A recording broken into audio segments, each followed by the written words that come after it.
Bonjour. Aujourd'hui, j'ai envie de vous parler d'une maladie assez particulière. Elle est assez répandue et il y a des traitements pour cette maladie, mais elle provoque parfois des crises qui sont extrêmement douloureuses à vivre. Je vous parle de la goutte. Et je vous avoue que j'ai dû pas mal creuser pour ce décodage parce qu'il y a des informations dans la littérature, mais je ne les trouvais pas satisfaisantes, je ne les trouvais pas complètes, donc j'ai creusé et j'ai choisi l'approche de la pharmacologie, comme je suis pharmacien. J'ai creusé dans ce qui se passe dans la maladie à fond pour trouver vraiment un décodage qui ait du sens pour moi. Donc, qu'est-ce que c'est la goutte? La goutte, c'est une accumulation dans le sang d'une substance qui est produite par le corps. Cette substance s'appelle l'acide urique. Et c'est le produit de dégradation de certains acides nucléiques qui sont les briques qui fabriquent, enfin, les briques qui servent à fabriquer l'ADN ou l'ARN, donc l'information génétique. Donc le corps prend ces briques et quand il n'en a pas besoin, il les détruit, il transforme ça en acide urique. Substance qui est dans le sang et qui est normalement éliminée. Ce qui est intéressant, c'est que c'est une substance qui est éliminée telle qu'elle seulement chez les humains et chez les grands singes. Chez les autres mammifères, elle est encore transformée ultérieurement dans une substance qui est encore plus facile à éliminer. Et ça, on va voir après pourquoi ça peut être intéressant.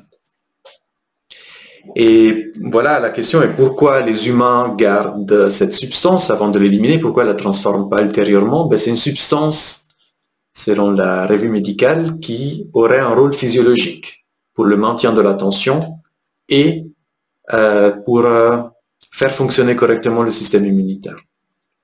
Donc c'est une substance qui à première vue est inutile et à éliminer, mais finalement chez l'homme il a une utilité. Déjà ça c'est un point important. Donc quand on est malade de la goutte, il y a toute une phase où on accumule cet acide urique dans le sang à des niveaux de plus en plus hauts. Et à un moment donné, il y en a tellement que ça précipite. Ça veut dire qu'il ne peut plus rester solubilisé dans le sang et ça forme des cristaux. Alors évidemment, quand on a des cristaux qui se forment dans le corps, ben, c'est extrêmement douloureux. Et ces cristaux déclenchent une réponse immunitaire très très forte. Revenons à ce que fait la maladie pour en trouver le sens. Donc, on va prendre toutes les pièces du puzzle. Elle accumule une substance qui en principe est à éliminer et elle la garde dans le sang. Une substance qui vient de l'information génétique. Donc, quelque chose,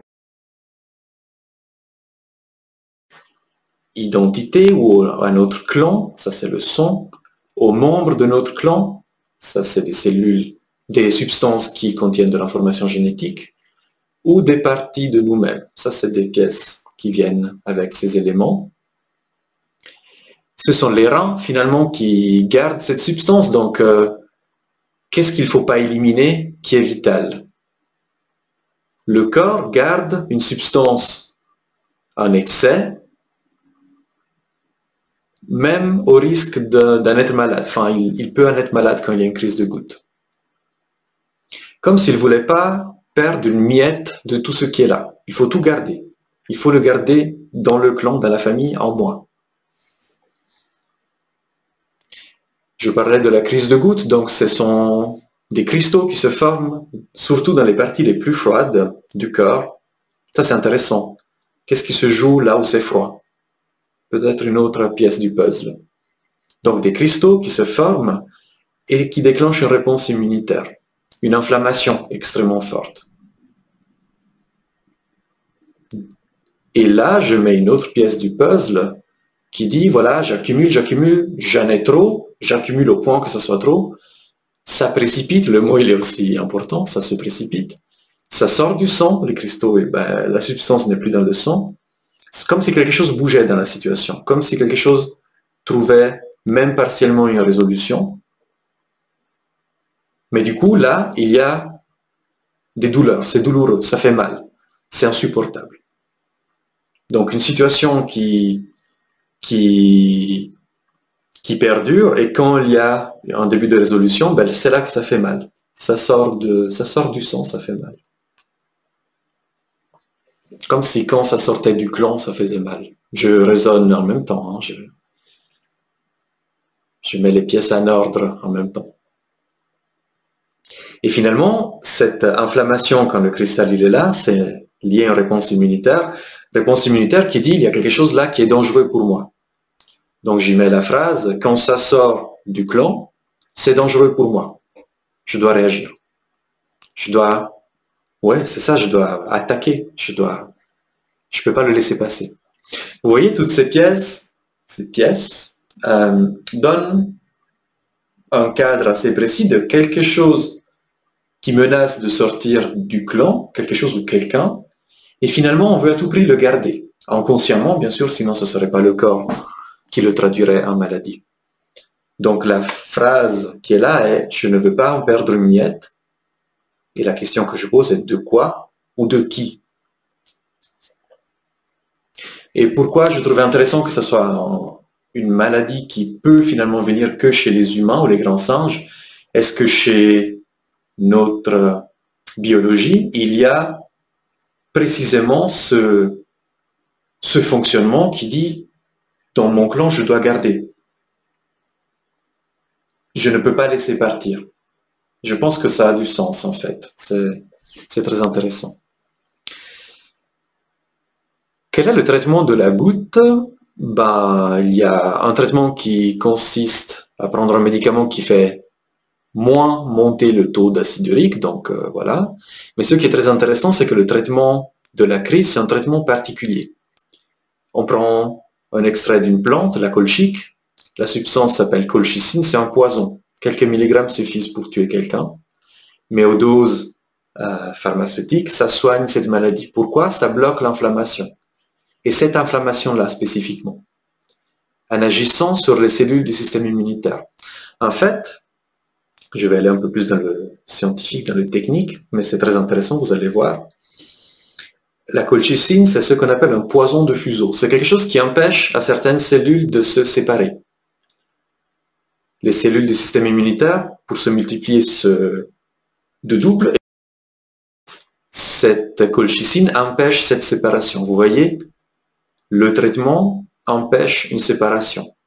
Empêche exactement, finalement, ce goût dont je parlais avant. Comme si symboliquement, je prends une substance qui bloque la séparation dans la famille, et finalement, ça ramène les choses dans l'ordre. Dans l'ordre, on se comprend. Si tout était vraiment dans l'ordre, il n'y aurait pas de conflit, il n'y aurait pas de maladie. J'étais voir aussi là, je me suis fait plaisir, j'étais voir dans les traditions culturelles, quel est le sens de la colchique, de cette plante. Et j'ai trouvé quelque chose qui me parle beaucoup, c'est au Proche-Orient, il y avait cette image cette croyance que si on brûle une bulbe de colchique, il y a l'image d'un voleur dans la fumée qui apparaît. Ce concept de « on me prend quelque chose », on m'enlève quelque chose. Et une phrase très intéressante, dans d'autres traditions, c'est l'amant de votre femme qui apparaît dans cette fumée. Donc là aussi, un goût de « mais qu'est-ce que je risque de perdre en fait? Qu'est-ce qu'on me prend ?» Et finalement, là j'ai beaucoup parlé de personnes. On me prend une personne, je ne veux pas perdre une personne. Mais ça peut être aussi, par extension, à chacun sa vérité, à chacun son ressenti, dans l'inconscient. Ça peut être aussi une partie de moi. Est-ce qu'on m'a amputé quelque chose? Est-ce qu'une part de moi, qui est vraiment part de moi, n'est plus là? Et c'était tellement traumatisant que je ne veux plus en perdre. C'est fini. Je dois tout garder maintenant. C'est un sujet qui m'a vraiment passionné parce que ça a demandé des recherches. Et puis j'aime bien quand j'ai l'impression que j'y mets du sens. Donc si vous souffrez de gouttes, je vous invite Si c'est possible, allez regarder qu'est-ce qu'il vous est insupportable de perdre, tout seul ou en accompagnement. Je propose des accompagnements en séance. Et puis, de trouver, du coup, c'est possible qu'à ce moment-là, quand la lumière est mise sur ce qui ne peut pas être perdu, ce qu'il est inconcevable de perdre, ben, qu'une autre solution puisse se mettre en place pour que la vie continue, sans maladie, si possible. Je vous remercie pour votre attention et puis à bientôt.